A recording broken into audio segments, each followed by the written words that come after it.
Today, I'm going to be discussing the Netflix series Insatiable and whether it was a truly problematic series or if it was just simply misunderstood by audiences and critics. When the show was released, it received a lot of backlash, with many critics arguing that it promoted fat shaming and harmful beauty standards. At first, when you look at certain moments of the show on the surface, those criticisms can seem kind of valid.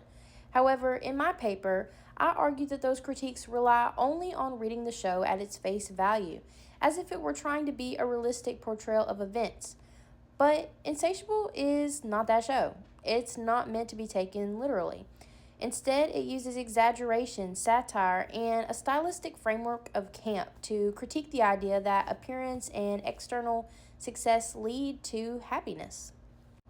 Before we get into the criticism and what my capstone project is going to be discussing, I want to show a short clip from the show's announcement. I've heard stories of girls who grow up happy and well-adjusted. This is not that story.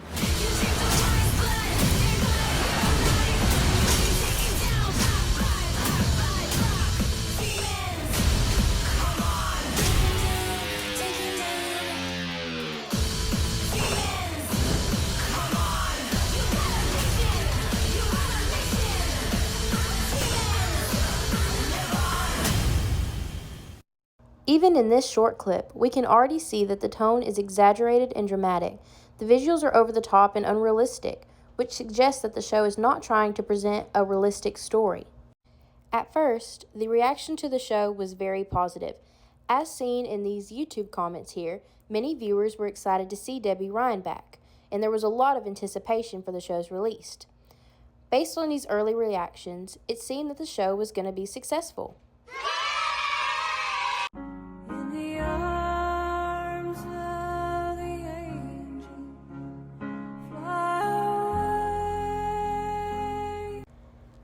However, once this trailer was released, everything took a turn for the worst for Insatiable. This is when the backlash really began. People started forming strong opinions based only on a short trailer of the show. One major example of this backlash was the petition that was started to ultimately cancel the show. This petition was started by Florence Given, and she claimed that the series would cause eating disorders and reinforce the idea that women need to lose weight in order to be happy and worthy. As you can see over here on the left-hand side, this petition got quite a few signatures. Even professionals were getting concerned about the release of Insatiable. As seen here, PESI suggested that the show promoted the idea that people who are overweight are unhappy, and that losing weight is the ultimate goal. However, these interpretations rely solely on looking at the show at face value. And Insatiable doesn't do that. It's not that type of show. In response to this extreme backlash, the creator, Lauren Gussis, explains her intentions. She posted a note on her Twitter account explaining that the show is a cautionary tale and said it was based on her own experiences with insecurity and binge eating. She asked viewers to please give the show a chance. This shows that the show was not meant to celebrate these ideas, but to expose and critique them. However, even after the show's release and people had more context, the backlash continued. Critics still described it as harmful and suggested that their interpretation didn't really need to change after seeing the full series. Some even labeled it, one particular creator, labeled it a fat-shaming dumpster fire. In the arms of the angel, fly away. Hold up. Wait a minute. Something ain't right. This is where I started to question that reaction. I personally remember the show when it was first released, and I would have never thought Insatiable was a fat-shaming dumpster fire. I thought the show was funny. And I thought it talked about serious issues in a way that was healthy and meaningful. And so I started to question the problem here. What if the show wasn't the issue, but the issue was how people were interpreting it? What if critics were approaching the show in the wrong way? Because what happened? What went wrong? Lauren Gussis actually explains this herself. She describes the show as a satire and as a cautionary tale based on her own experiences with insecurity and binge eating. She makes an important distinction that the show is not a morality tale, where good behavior is rewarded and bad behavior is punished. If it were a morality tale, Patty would lose weight and become happy, but instead, it's a cautionary tale, meaning it warns us. And in the show, even after Patty loses the weight, she becomes more obsessive, more unstable, and less fulfilled. She's unhappy. This directly shows that the show is not promoting thinness, but exposing the idea that it leads to happiness as false.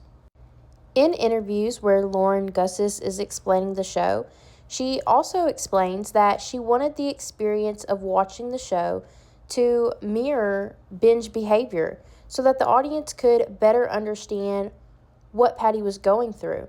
She didn't want them to just see it or she didn't want to just show it, but she wanted them to really feel it so that they could deeply understand what Patty is going through.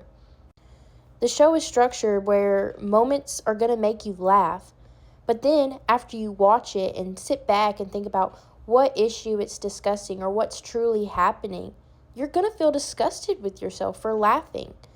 This mirrors a binge behavior where in the moment it feels right, but then after you're finished, it's what did I just do? Needless to say, she's a genius. Queen. So, Gustis tells us what the show is meant to do, but to understand how the show is doing this stylistically, we need to look at Susan Sontag's concept of camp.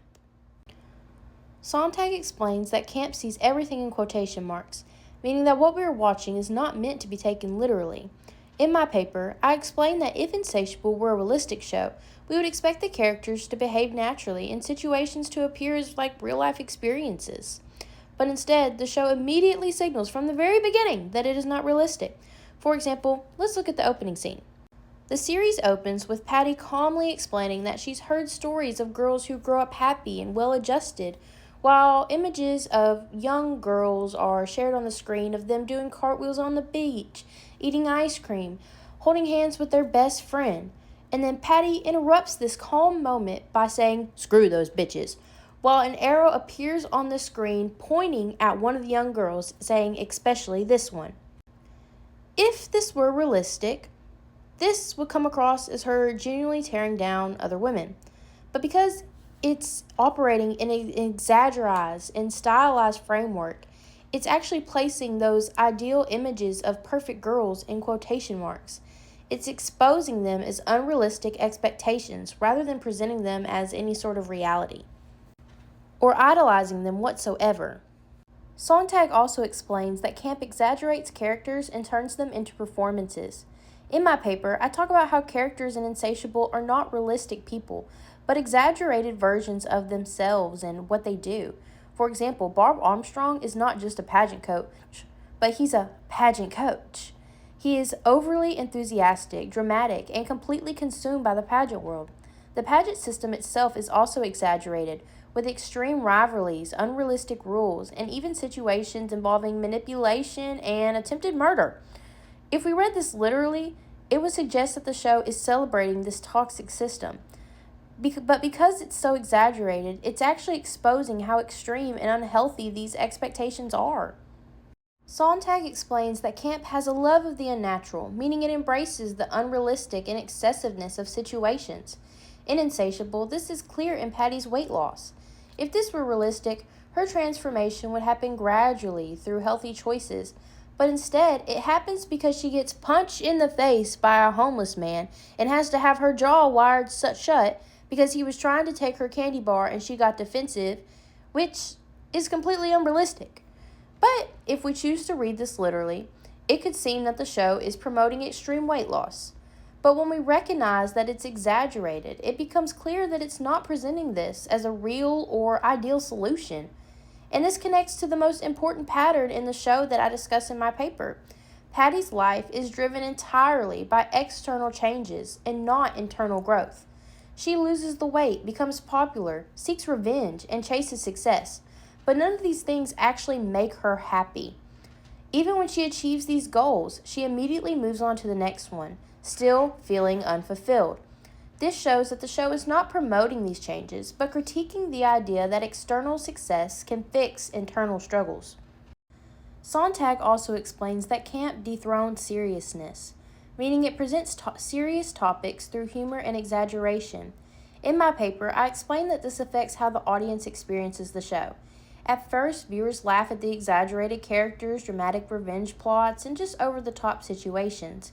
But as the show continues, that humor becomes uncomfortable because those exaggerated moments are actually tied to real insecurities and struggles.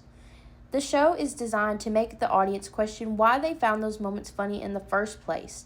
Again, going back to our binge idea, this is how it's mirroring here. So instead of promoting harmful ideas, it's using humor to make the audience reflect on them. Finally, Jane Fife explains that satire only works if the audience recognizes it, and if they want to accept it. She explains that satire requires the audience to recognize both what is being criticized and the cues that signal exaggeration and irony. If these steps are missed, satire can be completely misunderstood. Fife also explains that the audience reactions to satire are often complex. Some viewers may not recognize the satire at all and take it literally, while others may recognize it but still choose to reject it because they are uncomfortable with the tone. This helps explain the mixed reactions to Insatiable. Some critics misunderstood it by reading it as realistic, while others may have understood the satire but rejected it because of the serious topics it addresses and how it made them feel. So, the backlash surrounding the show does not prove that it's harmful. It reflects the complexity of how audiences respond to satire. In conclusion, the backlash surrounding Insatiable doesn't show that the show failed or it's harmful, but it shows how easily satire can be misunderstood. Overall, Insatiable isn't promoting harmful ideas that you have to lose the weight to be happy or trying to encourage eating disorders. Overall, it's critiquing these societal standards through exaggeration and just these over-the-top situations. Patty doesn't become happy. If she were happy, then yes, it would show that. It would be emphasizing that you need to do these things to be happy. However, this doesn't happen. She's still upset. Therefore, external factors are not going to change our internal feelings.